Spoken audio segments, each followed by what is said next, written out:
Fala galera do Khan Academy, então estamos aqui já no nosso quinto vídeo da série sobre curvatura de uma função. Mais especificamente aqui estamos tratando de funções vetoriais, beleza? Então vamos dar uma lembrada aí no todo o conteúdo que nós já vimos até aqui. Se eu tenho uma função S de t, uma função vetorial, tá? Qualquer, a curvatura ela é justamente uma medida de o quanto essa curva realmente curva em cada ponto da função. Então, nesse trecho aqui, onde a curva é bem acentuada, né, você teria uma grande curvatura, e já nesse trecho aqui, onde é praticamente reto, você teria uma curvatura bem baixa, beleza? E no último vídeo em particular, nós apresentamos a vocês essa fórmula aqui um tanto quanto complicada, né? E só para lembrar as circunstâncias, nós estávamos dizendo que a curvatura, que é denotada pela letra grega kappa, é tipicamente calculada como a derivada da função vetor tangente unitário, que é aquela função que nos dá o vetor tangente unitário em cada ponto da nossa função original, beleza? Em relação à variação do comprimento de arco, se você se lembrar bem, é justamente um pequeno passo aqui, uma pequena distância na nossa função. E se nós nos lembrarmos dos vídeos passados, fazendo um plano somente para os vetores tangentes, né? Essa derivada aqui em sua forma vetorial nos denota um vetor que conecta as duas pontas dos vetores tangentes, né? Então, para o nosso valor de curvatura, para a nossa medida de curvatura, nós vamos ter que tirar o módulo dessa derivada aqui, beleza? E no último vídeo nós vimos que esses dois conceitos aqui são equivalentes. Isso é, o módulo dessa derivada aqui é igual a essa fórmula complicada aqui que nós apresentamos no último vídeo. E nesse vídeo nós vamos fazer uma análise bem detalhada dessa fórmula aqui, em relação ao que ela significa, tá? Para a gente poder entender que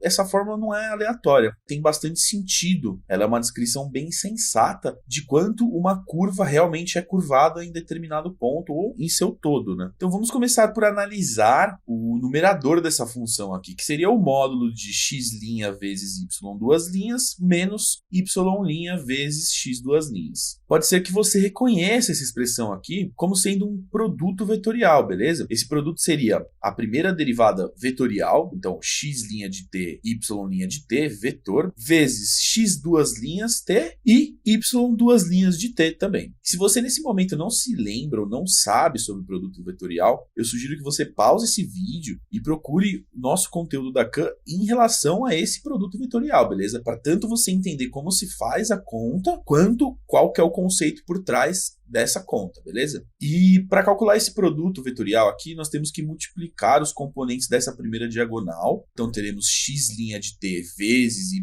duas linhas de t e subtrair o componente da outra diagonal, beleza? Y' de t vezes x duas linhas de t. Bem parecido com o determinante matricial, tá? Temos aqui o nosso produto vetorial, então, que é bem parecido com o que está na nossa fórmula ali, só que não em módulo, beleza? Então, na verdade, o que nós temos aqui, por enquanto, seria a primeira derivada de S vezes, né, produto vetorial com a segunda derivada de S de t, tá bom? E nesse momento, a pergunta que você tem que se fazer é: o que esses dois vetores significam? Ou seja, qual que é a interpretação por trás do S' e do S de duas linhas? Então, novamente, vamos desenhar aqui uma curva qualquer, tá? No plano XY, etc. A função S de t em si está nos retornando vetores cujas pontas, como explicado lá no nosso segundo vídeo, desenham essa curva em amarelo. Então, com a variação do parâmetro t minúsculo, há a variação desses vetores, que por sua vez definem a nossa curva. Já a primeira derivada vetorial de S, como nós vimos alguns vídeos atrás, está nos dizendo como que esses vetores que desenham a curva estão mudando para se manterem sobre essa curva, beleza?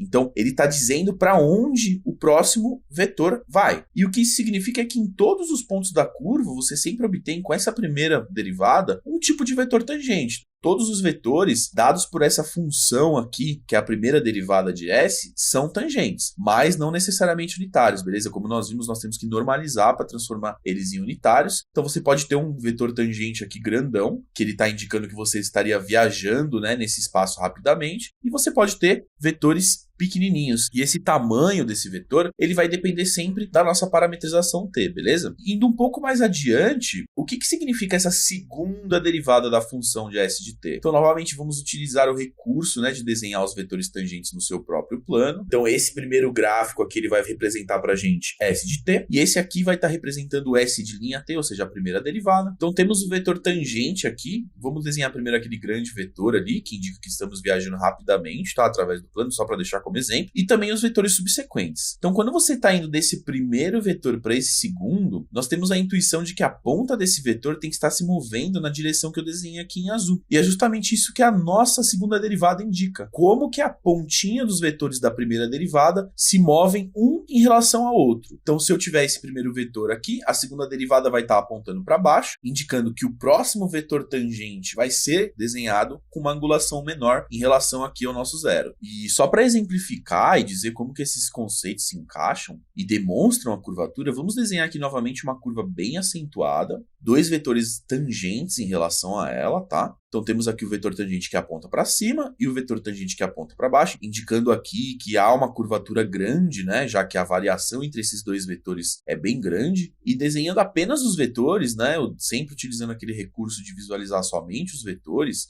você pode entender que a segunda derivada está basicamente falando, né? Entre aspas, obviamente, como o primeiro vetor se transforma no segundo vetor. E se você considerar não somente esses dois vetores, mas o que está acontecendo infinitesimalmente e desenhar vários vetores entre esses dois, você vai estar captando como que acontece o giro desses vetores, beleza? Qual que é o movimento ali desses vetores? E se o vetor S duas linhas, né, o vetor da segunda derivada, ele está perpendicular a esse vetor tangente, ele vai estar dizendo somente como o vetor deve girar para se transformar no próximo vetor, beleza? E vamos dizer, se ele não tivesse perpendicular, mas sim formasse um ângulo agudo com esse primeiro vetor, essa segunda derivada ela estaria sendo uma indicação de não somente como o vetor está virando, mas que esse vetor em determinado ponto, né, entre esse vetor e o próximo, há uma diminuição do módulo desse vetor, beleza? Então, quando o vetor está apontando, digamos, contra esse vetor tangente, ele está dizendo não somente, olha, você tem que virar nessa direção, mas ele está dizendo que o vetor tem que encolher, ele tem que diminuir o seu módulo, diminuir o seu tamanho, beleza? Como se ele estivesse desacelerando no espaço. Já se o vetor S duas linhas estivesse formando um ângulo obtuso, ou seja, ele estivesse apontando na mesma direção do que o vetor tangente, ele estaria dizendo não somente para o vetor tangente virar, mas ele estaria dizendo para o vetor aumentar esse módulo. Mas a importância desses conceitos para nós é apenas dizer